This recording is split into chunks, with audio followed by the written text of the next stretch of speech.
안녕하십니까. 예도의 존재의 숲에는 인적이 한 분도 없습니다. 여러분들도 타자의 건강과 자신의 건강을 지키기 위하여 거리두기를 확실히 하시고 이 난국을 잘 헤쳐나가시기 바랍니다.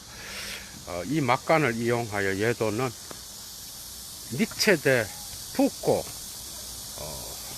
깨스케 리스트와라고 하는 역사란 무엇인가, 깨스케 리스트와라고 하는 아주 재미있는 강좌를 한편 열겠습니다. 여러분, 역사란 무엇인가 하면 여러분들 초등학생들은 E.H. 카가 생각이 나죠, 그죠? 경험론, 영국 전통에서 있는 경험론자인데 오늘 예도가 하는 역사란 무엇인가는 그런 수준이 아니라 계보학과 구조주의에 영향을 받았던 미셸 푸코, 그리고 힘과 지식의 관계가 어떻게 역사의 힘 속에, 역사의 구성체 속에 함께 말려들어가 있는지 의심의 해석학의 관점에서 역사를 고찰하는 정말 수준 높은, 그러나 어렵지 않는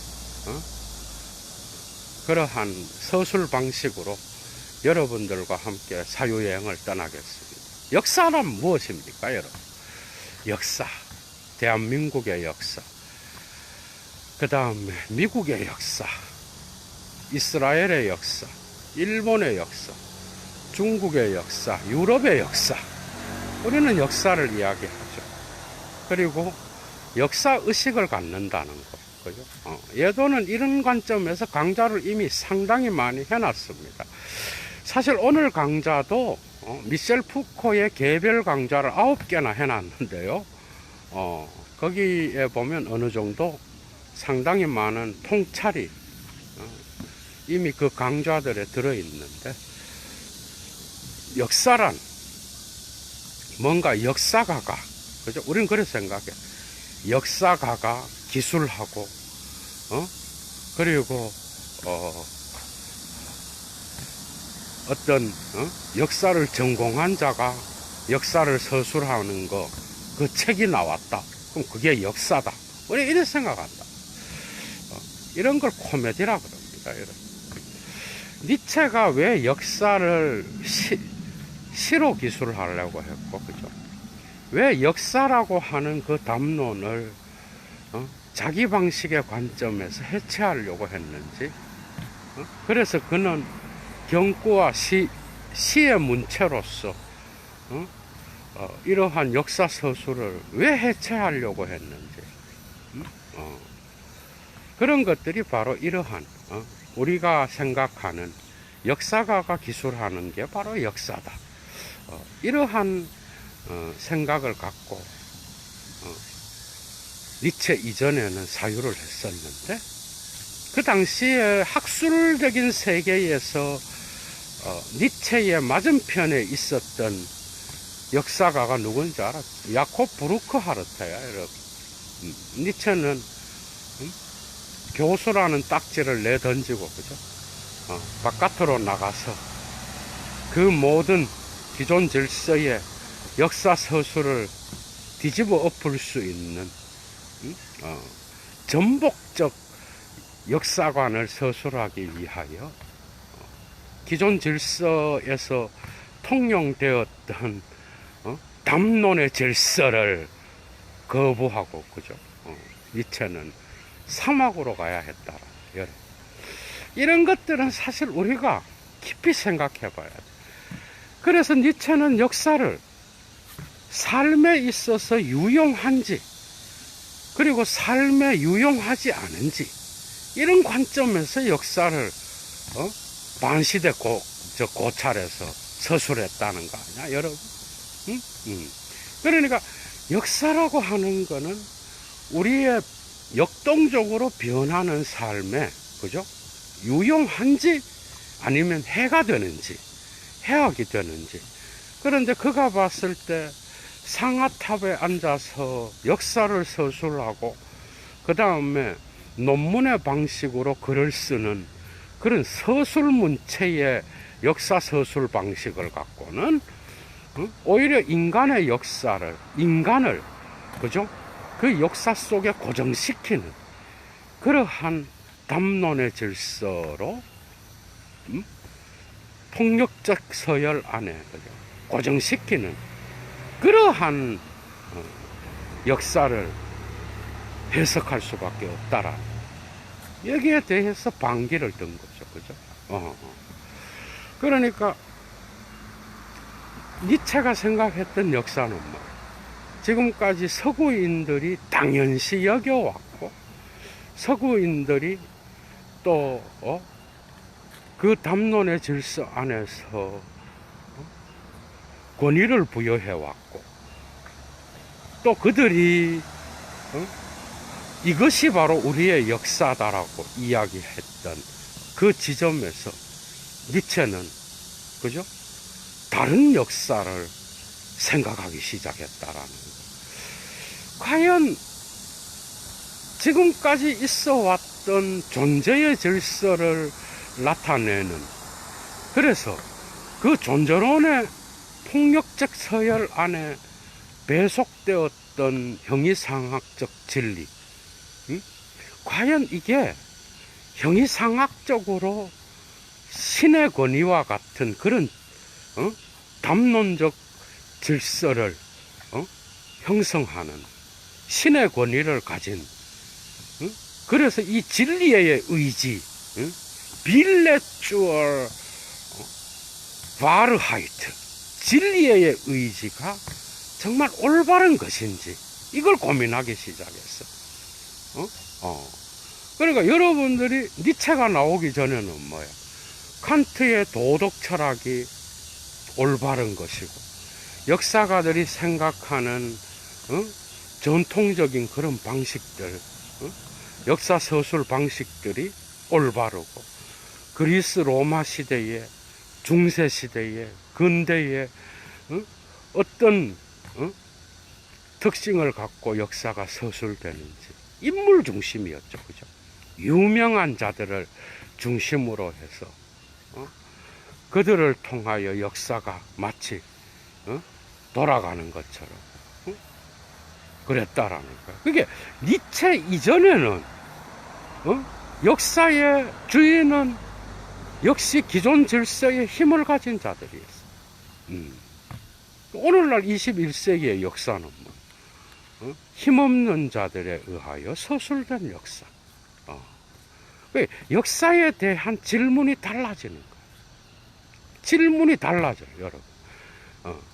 그러니까 우리도 오늘날 역사란 무엇인가라는 질문을 딱 하게 되면 대한민국 사람들이 딱 걸리는 게 뭐예요? 일제시대에 대한 해석과 6.25를 경험하면서 우리가 민족 상잔의 아픔을 겪게 되잖아, 그죠? 그래서 공산주의와의 만남을 통하여 우리가 경험한 6.25 이후의 역사, 그 역사에 대한 해석에서 첨예하게 갈라지는 게 우리 민족입니다. 오늘날도, 그죠? 이 분단이 계속되는 한에서는 이러한 역사 서술의 통합적 서술은요, 사실은 이야기하기가 상당히 어려울 것 같아요. 왜? 이야기를 해도 안 받아들여요. 차라리 나는 가짜가 좋습니다. 나는 비진리가 좋습니다.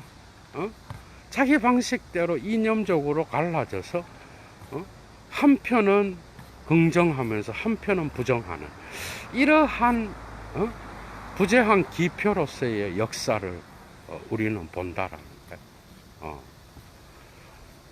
그런데 니체가 볼 때 이런 역사 서술은 인간에 대한 아주 깊은 통찰을 놓치고 있는 게 있다라. 인간이 역사를 서술해서 역사가 생긴 게 아니라 언제나 역사 속에는 그 시대의 지배적 담론의 어떤 형성하는 특정 이데올로기를 구성하는 힘 있는 인간들이 따로 있었다라는 거예요. 그것에 의하여 제압되고, 그죠? 그 다음에 그것에 의하여 다시 배열되고 생략되고, 그 다음에 그 약한 힘이 어떤 방식으로 제압의 역사를 구성하게 되었는지, 그렇게 하여 역사가 형성되었다라는 거예요. 그런데 오늘날 우리가 볼 때 그 역사는 실증주의적으로, 표면적으로, 그죠? 당연하게 그 역사는 보인다라는 거예요. 그러니까 오늘날 우리가 생각하는 그 역사의 표면을 사실은 그 각 시대마다의 더 큰 힘에 의한 지배와 통제와 생략과 이데올로기의 역사가 감추어져 있다라. 그게 힘의 충돌에 의한 힘의 질서가 놓여 있다라는. 그러니까 역사가들의 진리의 의지 속에는 힘의 의지가 숨어 있었다라는 거예요. 이게 니체가 발견한 거예요. 이렇게 되면서 이제 정신분석학 쪽으로 가는 거예요. 그러니까 여러분들이 자명하게 생각하는 역사의 진리라고 하는 것은 여러분들이 생각하는 것처럼 그렇게 이루어지지 않았을 가능성이 많다라는 거예요. 이해가 돼? 그러니까 그 역사가가 서술을 한 그 역사는 그 사람의 관점에서 해석된 거라. 그래서 역사는 그냥 표면적인 관점에서 바라볼 때는 그런 방식으로 서술될 수 있다라는. 그러나 인간의 역사는 그렇게 역사가가 기술을 해서 무슨 학문적인 연구를 통하여 기술을 하여 역사를 서술했다, 그게 진리다, 이거는 웃긴다는 거예요. 왜? 진리란 뭐예요, 여러분? 역사가의 진리는 뭐예요? 역사가의 관점에서 나오는 거예요. 그러니까 그 이전에는 역사라고 하면은 객관성을 담보한다라고 생각했는데, 니체는 이러한 역사의 객관성을 해체해버렸다. 그죠? 이런 점에서 이제 니체는 다른 길을 가기 시작하는 거예요. 역사가, 그러니까 옛날에는 역사란 무엇인가? 이렇게 질문을 했는데, 니체로 오면서는 뭐야? 그 역사를 누가 썼느냐? 이래 되는 거예요. 그러니까 그 역사를 쓴 주체가 누구냐라. 그러니까 질문이 전도돼 버리는 거예요. 그러니까 우리가 역사란 무엇인가 하면 그 역사를 진리로 받아들일 의지가 있는 거예요. 그죠? 그래도 역사가들이 기술한 역사는 객관적 진리를 담보하고 있다. 그런데 알고 보니 니체가 볼 때는 그 인간들의 힘의 의지에 따라서 펜대가 움직여진 게 역사라는. 그러니까 모든 역사를 구성하는 그 진리의 의지 배후에는 역사가들의 힘의 의지가 포함되어 있다라. 이거를 발견한 게 바로 미셸 푸코였어요, 여러분. 그러니까 그 유명한 미셸 푸코의 작품에 보면은 여러분 아시잖아요. 예도가 이미 강좌를 열었듯이 말과 사물, 여러분. 레모, 엘레, 쇼즈, 그죠? 말과 사물이라고 하는 거. 그 다음에 라케올로지 디 사부와흐, 뭐예요? 지식의 고고학. 그러니까 그런 모든 작품들 속에서 나타나는 게 뭐예요? 역사는 그런 식으로 객관적으로 조명된, 그래서 역사가 자신만의 어떤 객관적 서술로 보고 우리가 그걸 진리의 의지로 받아들여서는 안 되고, 거기에는 언제나 힘의 의지가, 그죠? 포함되어 있다. 힘의 의식. 이 말은 뭐예요? 역사가 역시도 특정한 그 시대의 지배적 힘에 소속돼 있었다라는 거예요.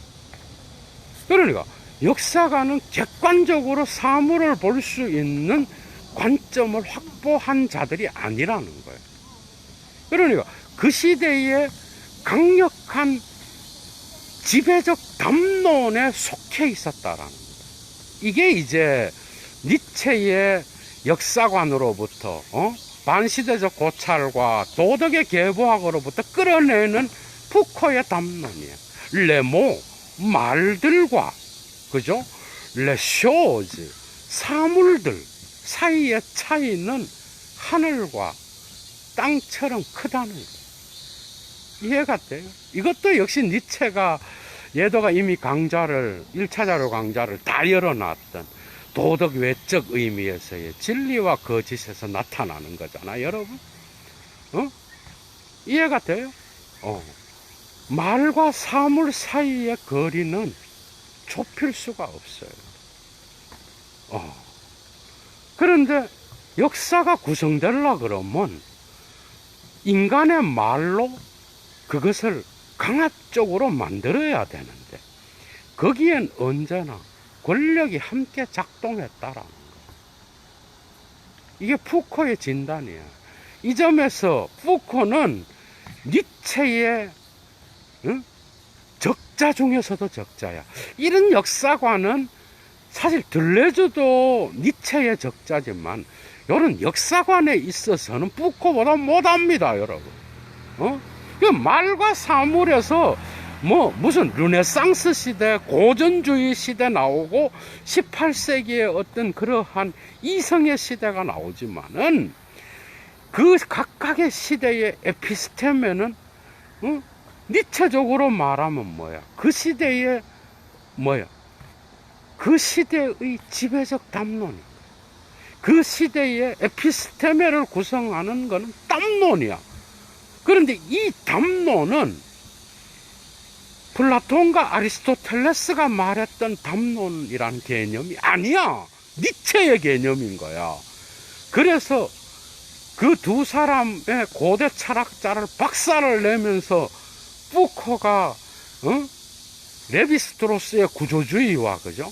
그 다음에 거기에 결합된 자기만의 독특한 계보학을 만들어내는 게 그게 바로 아케올로지야. 그게 바로 고고학이야. 이해가 돼? 고고학. 이 강좌도 세기의 강좌입니다, 여러분. 이거 니체랑 푸코 연결해가 할 사람 있는지 모르겠어요. 여러분들도 어디서 못 들어봤을 거예요. 강단에서는 당연히 못 들어봐. 이거는 니체를 깨뚫고 있어야 되고, 그죠? 두 번째는 푸코의 1차 원전을 읽은 자들만이 할 수 있는. 어디에서도 찾을 수가 없을 겁니다, 여러분. 그러니까 말과 사물에서 그 담론의 질서를 형성하는데 거기에서 역사가들은 주체가 아니야. 역사가들은 에피스테메라고 하는 인식론적 장에 속한 자들이야. 이런 관점에서 우리는 토마스 쿤의 과학혁명의 구조를 얼마든지 연결시킬 수 있어요. 실제로 미셸 푸코는 자연과학 쪽에서는 바슐라르의 제자였어요. 이해가 돼요? 재밌죠? 얼마나 재밌어요. 그러니까 참 그래서 그 역사는 연속적으로 구성되잖아, 그죠? 고대, 그 다음 고대 이전에는 선사시대, 고대시대, 그 다음에 또 고대 이후에 중세, 그 다음에 근대, 어쨌든 서양의 역사는 이렇게 나가잖아. 그 시대에 맞추어서 또 우리가 동양의 역사를 볼 수도 있는 것이겠죠, 그죠? 그런데 문제가 뭐야? 힘이 우리가 표면적으로 역사를 볼 때는 일반 역사가들이 하는 것처럼 그렇게 보는 거예요. 우리가. 이해가 돼요? 역사의 표면에는 그렇게 보여. 우리는 심층으로 내려가야 돼.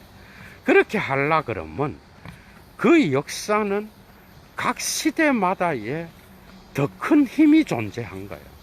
그게 바로 에피스테메를 구성하는 장인 거야. 학문 역시도 이렇게 구성되었다라고 본 거야. 그런데 이렇게 구성할 때 더 큰 힘이 특정 사물을 말로서 규정한다라는 거예요. 그런데 그 규정할 때 역사가 되는데 그 역사가 되면서 담론이 형성이 돼. 그런데 사실은 이미 형성된 담론의 역사가는 소속돼 있는 자야. 거기에 따라서 사물의 질서를 배열하는 자들이야. 그러나 그 배열에는 언제나 강력한 힘이 작동했다라는 거야. 이게 니체가 가르쳐 준 거야. 이해가 돼요? 오늘날도 그렇잖아, 여러분.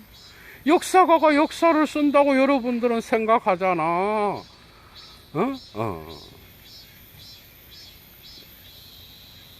그래서 철학을 해야 되는 거예요.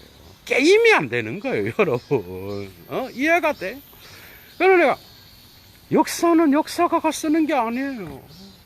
역사가는 특정 에피스템에 오늘날의 21세기의 상황에 장을 구성하는 특정 힘이 존재한다고.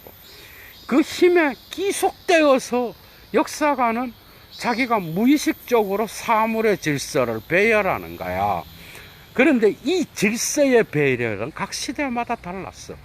그래서 역사를 우리가 연구할 때는 역사가들과 같이 표면적으로 뭐가 있었다 이게 아니라 그 배후에 어떤 더 큰 힘이 어떤 더 작은 힘을 제압하면서 사물의 질서를 만들어 나갔는지를 역으로 추적해야 되는데, 그렇게 되려 그러면 그 힘이 작동한 지점을 봐야 되고, 그 지점을 찾으려 그러면 고고학자가 돼야 되는 거야, 우리는. 그래서 뭐야? 역사가는 언제나 고고학자와 같이 땅 속에 들어있는 유물을 파는 그런 자거예요. 그러니까 고고학에도 각각의 시대마다 층이 있잖아, 그죠? 그 층 속에 역사가 숨어 있는 거야. 그거 배후를 파내어 가는 거야. 그게 구조인 거야, 여러분. 구조. 이해가 돼? 그러니까 담론의 질서는 그렇게 해서 형성됐어요. 그런데 왜 역사가는 이 담론을 못 보는 거지? 심층을 못 보는 거지? 자기가 기속되어 있으니까. 이해가 돼요? 지식과 권력은 함께 들어있어. 그러니까 니체를 따라서 푸코가 보여주는 게 뭐예요? 역사 속에는 에피스테메의 장이 있고, 그 장을 형성할 때에 담론이 구성되어 있는데, 그 담론 속에 들어있는 다양한 배열은 힘의 배열과 동일한 거야. 그런데 언제나 그 힘이, 권력이 작동했던 그 지점을 역사는 감추고 있어요. 이해가 돼? 표면에는 그 힘이 나타나지 않아. 그 힘은 문화 무의식과 같이 문화의 심층 속에 숨어있는 이런 거야, 여러분. 예도가 이제 쉽게 설명드릴게요. 자, 예수가 죽었어. 예수가 부활해서 이제 올라갔어. 우리가 성서대로 따라갑시다. 자, 그러면 그 뒤에 이제 제자들과 12제자뿐만 아니라 또 예수의 뒤를 따랐던 또 다른 12제자 이외에 또 제자가 있었다고. 그런 사람들이 예수에 대하여 기록해야 되겠다 생각하겠죠. 왜? 이 기록이 이제 후대에 계속 읽혀져야 되니까. 그래서 기록을 한단 말이에요. 그래서 도마복음서, 마리아복음서, 오만 뭐 바돌롬의 복음서가 막 수백 개 쏟아진 거야. 이해가 돼? 그런데 특정 담론에서 어떻게 된 거야? 공의회를 통하여 교회가 특정 공의회를 열어서 마태, 마가, 누가, 요한을 정경으로 결정을 하자. 오케이. 그래서 오늘날 성서가 된 거예요. 나머지 복음서들은 배제된 거예요. 그런데 뭐야? 니체와 부코의 질문은 뭐야? 어떤 과정을 통하여 배제됐는지를 봐야 된다라는 거예요. 이해가 돼요? 근데 우리는 오늘날 당연히 성서라고 보는 거야. 근데 그 성서라고 보는 거는 뭐야? 우리가 그냥 표면을 보는 거야. 그런데 그 심층으로 들어가야 된다라는 거야. 심층으로 들어가면 왜 그 시대에 3세기, 4세기 정치 권력에 의하여 그리고 교회 권력에 의하여 왜 마태, 마가, 누가, 요한만 카논이 되고 나머지 복음서들은 위경이 되든 아니면은 정경의 바깥으로 밀려나게 되었는지, 그리고 이 담론의 역사를 구성하려 그러면 더 깊이 들어가서 어떤 힘이 작동하여 이러한 결정을 내렸는지 이해가 되죠. 그게 에피스테메인 거야. 그 시대에 중요했던 담론의 서열에 속해 있었다라는 거야. 그걸 결정한 자들이 특정 개인의 주체가 아닌 거야. 맞죠? 개인이 이걸 왜 결정을 하는 거야? 왕이 결정을 내렸다 그래도 그 시대의 에피스테메가 있는 거야. 그러니까 그 시대의 에피스테메가 유용하게 작동을 했다라는 거야. 그러니까 특정한 역사를 결정한 한 인물이 중요하다고 우리는 생각을 했는데, 사실은 그 시대의 에피스테메의 장이 이런 걸 결정할 수 있는 그러한 힘으로 작동했다라는 거야. 그러니까 이 힘은 단지 하나의 인간의 인격의 개인의 주체가 아니야. 에피스테메는 그 시대의 지식, 그 시대의 문화, 그 다음에 그 시대의 정치, 그 시대의 경제, 그 시대가 갖고 있었던 어떤 특정한 인간들의 사고방식, 이런 것들이 하나의 큰 힘을 형성했고, 그 큰 힘이 어떤 방식으로 작은 힘들을 배제하고 생략하고 축소하면서 자신의 권력을 확보했는지, 이것을 추적해야만이 역사의 진리는 드러난다라는 거예요. 그러니까 우리가 진리의 의지라고 생각한 건 뭐야? 성경 안에 마태, 마가, 누가, 요한이 있네. 우리는 믿어야 돼. 아멘. 이 지랄은 뭐야? 이건 그냥 진리의 의지에 복종하는 거야. 그런데 그 진리의 의지는, 모든 역사가의 진리의 의지는 뭐야? 그 역사가의 힘의 의지에 복종한 흔적을 포함하고 있다. 야, 여러분, 이런 역사는요, 여러분, 이런 학문적인 업적은 상아탑에서 볼 수 없는 거예요. 니체가 그래서 상아탑을 조롱한 거야. 이해가 돼? 뭐야 저것들? 그래서 들판으로 나간 거야. 산으로 간 거야. 그래서 시인이 돼서 경구를 갖고 그 학자들의 서술적 논문 형식을 계급품을 물면서 비웃었잖아, 그죠? 오늘날은 니체가 승리한 거예요. 부코는 그래서 교수의 교수가 됐던 거예요. 제도의 주인들을 가르치는 학문의 상아탑 위에 있을 수 있었던 건 이러한 니체의 의심의 사유가, 그죠? 그를 지배했기 때문에 가능했던 거예요, 여러분. 제도권에서 니체를 흉내 못 내는 이유가 이런 거예요. 그러니까 니체를 갖고 논문을 쓴다는 건 니체를 모욕하는 거야, 여러분. 사실은. 내가 우리 선생한테도 얘기를 했어. 그러나 뭐 과정이니까 할 수 없는 거죠. 과정은 과정이고, 그 과정을 뭐, 한 사람이 뭐 철학을 잘하는 것도 아니고요. 데리다에게 누가 학위를 주겠습니까, 여러분? 그죠? 코미디인 거지. 그런 과정들은.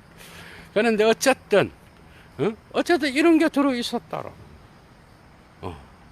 그러니까 복음서를 보고 우리는 성서다. 성서의 진리 안에는 진리의 의지 속에는 마태, 마가, 누가, 요한이 있다. 이것만 성서다. 도마복음과 마리아복음은 이상하다. 이거는 복음이라고 보긴 어렵다. 우리는 그렇게 생각한다고 그냥. 그런데 어떤 과정을 거쳐서 이 복음서들이 이 네 개의 정경적인 복음서의 힘에 의해서 바깥으로 밀려나게 되었는지를 추적해 보면 그 시대의 에피스테메가, 그 시대의 지식기, 그 시대의 역사관이 어떤 방식으로 어떤 힘에 의하여 작은 힘들을 제압했는지가 드러난다라는 거야. 이러한 계보학적이고 고고학적이며 구조주의적인 기원을 밝혀내 나가는 이러한 역사 해석은, 그죠? 기존의 역사 해석은 뒤집어 엎는 겁니다. 그래서 니체 이후로 이래 되는 거야. 누가 역사를 썼어? 그 새끼가 백인이야. 그러면 백인 중심의 역사를 쓰겠죠.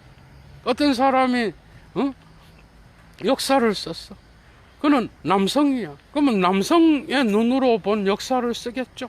어떤 사람이 그리스도교인이야. 그럼 그 사람이 그리스도교의 관점에서 바라본 역사를 쓰겠죠. 그래서 니체 이후의 질문은 역사란 무엇인가가 아니라 그 역사를 어떤 새끼가 썼느냐, 그 역사를 누가 썼느냐, 누가 그 역사를 구성했느냐, 그리고 그 구성 배후에는 어떤 이데올로기가 숨어 있느냐, 어떤 힘이 작동했느냐, 이해가 되죠. 이걸 누가 말했어? 니체, 푸코 라인이 아니라면 이런 역사관을 누가 가르쳐 줬어요, 여러분? 역사를 뒤집어 버리는 거야. 역사를 뒤집어 반역사를 만들어내는 거예요. 그리고 나서 역사에 주석을 붙이는데 그 주석은 기존 질서의 역사를 다 무로 만들어 버리는, 그죠? 무서운 겁니다, 여러분. 그러니까 어느 인간도 진리의 의지, 진리라는 말로 가면을 쓰는데 그 역사가의 진리는 언제나 그 인간이 갖고 있는 뭐예요? 그 인간이 갖고 있는 무의식적이고 의식적인 힘의 의지, 권력의 의지. 모든 지식은 언제나 그 속에 권력이 함께 작동하고 있다라고 하는 이러한 푸코의 독특한 역사관, 이것은 니체로부터 세례를 받았다라. 이렇게 중요한 게 도덕의 계보학이요, 니체의 1차 자료 원문들이에요. 그런데 책 하나 안 읽고 니체가 뭐 어떠다 저떠다, 니체가 무슨 뭐 어디에 걸려서 뭐 어디에 됐다, 이런 철학도 아니, 이런 니체가 니체의 철학이 아닌 그런 것들을 읽어대면서 니체가 어떠고 저떠고 한 거 보면 어떤 생각이 들겠어요, 여러분? 그러니까 니체의 역사관은 기존의 역사관이 아닌 거예요. 이해가 되죠? 그러니까 말과 사물은 그만큼 뭐야? 거리가 있다. 그래서 거기에는 인간의 어떤 주체가 형성한 것처럼 보이는 그 사물에 대한 말들은 전부 다가 이러한 모순과, 그죠? 그 사물의 질서를 그 시대의 특정한 힘에 의하여 정치 권력과 경제 권력과 문화 권력에 의하여 그 특정한 시대에 사물의 질서가 생겨나는, 그래서 담론이 형성되고 학문이 형성됐는데 그 학문의 지식을 우리가 그대로 받아들이는 거야. 그죠? 오늘. 그런데 모든 지식이 권력과 함께 있었다고 한다면 역사는 연속적인 게 아니라 불연속적으로 사태를 봐야 되는 것이요. 그 불연속 속에서 권력이 움직여 나간, 그리고 권력이 사물을 말로 만들어 나간 그 힘의 어떤 코드화를 우리는 추적하여 잡아내야 되고, 그것을 통하여 우리는 반역사를 이야기해야 되고, 그 반역사를 통하여, 그죠? 기존 질서가 갖고 있는 그 권력의 모습을 우리는 폭로해야 된다라는 거예요. 이해가 되죠? 재밌잖아. 그러니까 뭐야? 오늘날 우리가 당연히 받아들이는 성서 안에 있는 복음서는 우리는 진리의 의지로 표면적으로 볼 때는 그냥 성서인 거야. 당연한 진리인 거야, 그냥. 그런데 그게 어떤 과정을 거쳐서 지금의 모습을 하게 되었는지를 역으로 쳐올라가게 되면은 거기에는 우리가 알지 못하는 하느님의 섭리와 은혜가 작동한 게 아니라 거기에는 인간의 무시무시한 권력과 힘이, 그죠? 거기에는 언제나 함께 작동했다라는 거예요. 그래서 특정 담론을 억압하고 죽이고, 그리고 승리를 거두면서 역사의 서술 속에 편입되었다라고 하는 거예요, 여러분. 이런 것들을 우리가 포착해서 파악하는 게 바로 니체와 푸코의 역사입니다. 얼마나 대단합니까, 그죠? 이런 것들을 함께 가다머의 해석학적 역사관과 결합시킨다면 여러분들은 참 역사책을 읽어내는데 아주 큰, 그죠? 도움을 받을 수 있을 거라. 해석학과 함께 공부한다. 그래서 오늘날은 그러잖아. 그 저자가 누구야? 오늘날요, 내가 해석한 것만이 그 모든 진리를 대표한다. 이거 100% 거짓말이에요. 그게 누가 됐든. 그게 신도 그렇게 못합니다. 이런 사고를 하는 사람들이 좀 그래도 공부를 했다는 자들이 이런 주장을 하는 자들이 있는데, 이거는 정말 철학의 부재입니다. 사유의 부재고 철학의 부재요. 그래서 철학이 없을 때에 전문가 집단들이 얼마나 허약하게 무너지는지를 우리는 목격할 때가 많아. 그래서 지 해석이 다래. 나중에 보면 부분도 안 돼.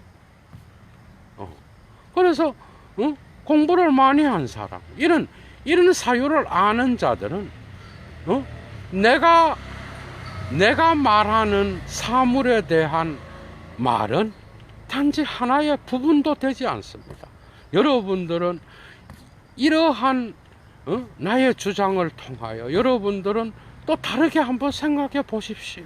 거기에도 진리가 있을 수 있고 여러분들이 더 나은 해석을 할 수가 있습니다. 이래 나가는 게 정상인 거예요, 이게. 그래서 근데 말은 그래 하는데 비전문가들이 무슨 불어를 하겠어? 독일어를 하겠어요? 말은 그래 하지만 그게 정상적인 학문을 하는 자의 태도라는 거야. 역사를 바라보는 자의 태도라는 거예요, 그게. 그런데 지가 뭐 모든 역사를 다 해석하는 것처럼, 나만이 무슨 진리를 전파하는 것처럼 이런 미친 지랄을 하는 지식인들이 가끔 있다는 거예요.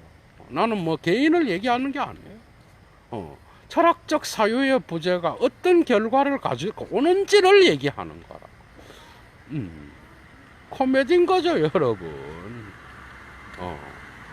그래서 우리는 역사의 표면을 바라보는 원인과 결과를 추론해서 역사를 오늘날에 되살리는 해석뿐만 아니라, 그죠? 이런 방식으로 역사를 역으로 추적하여 권력의 의지를, 힘의 의지를 폭로함으로써 우리가 지금 당연시 여기고 있는 그 진리의 의지가 환상에 근거하고 있음을 배우는 이런 지식 역시도 우리가 반드시 역사를 해석할 때 배워야 되는, 그죠? 그러한 관점이라는 거. 여러분 반드시 기억하시고, 니체와 푸코 라인에 있는 이러한 의심의 해석학의 관점에서 바라보는 해체적 역사관, 그죠? 너무 매력적이잖아, 그죠? 예도가 금방 하나가 설명했잖아, 그죠? 그러니까 그런 거예요. 그리고 오늘날 여러분들 봐봐. 이게 이제 설명할 때 그런 걸로 해석하면 너무 좋은 거야. 예도는 깔뱅정통에 서 있는 신학을 했어. 그게 단지 알았어. 어렸을 때는. 이게 다다. 나중에 뭐 하나의 부분인 거야. 도스토예프스키와 톨스토이가 서 있는 요한복음 전통. 그 다음에 개혁교회와 루터가 서 있었던 로마서 전통. 그 다음에 가톨릭 전통. 다양한 전통들이 있어요. 어느 한 사람이 그거를 지가 혼자 다 결정했다. 그리고 그것이 왜 그 시대의 특정 시대의 하나의 진리로서, 진리의 의지로서 확정되게 되었는지를 역으로 쳐올라가면 거기에는 인간의 결정이 있었다라는 거예요. 형이상학이 아니라 신의 어떤 신도 작동했겠죠. 신은 여기다 갖다 붙여도 작동을 했어. 오케이. 얘도가 그걸 부인하는 게 아니야. 오케이.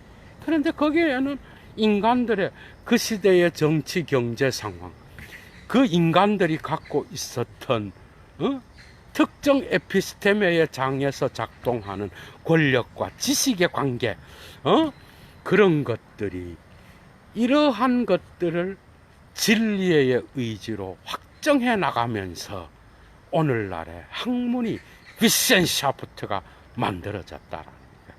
이해가 되죠? 너무 재미있잖아. 이런 관점에서 여러분들이 성서 해석과 그 다음에 모든 학문의 전통에 대한 해석을 해 나갈 때 여러분들이 배울 수 있는 것은 무진장하다고 하는 거 꼭 기억하시기 바랍니다. 자, 좋은 하루 되십시오. 예도는 물러갑니다. 참 어려운 시국에 꼭 건강 잘 지키시기 바랍니다. 그리고 좋아요 잊지 마시고요. 그리고 도움을 받으신 분들은 꼭 예도TV로 형편이 가능하신 분들은 예도TV로 자발적 수업료 꼭 보내주시기 바랍니다. 예도는 물러갑니다, 여러분. 주스.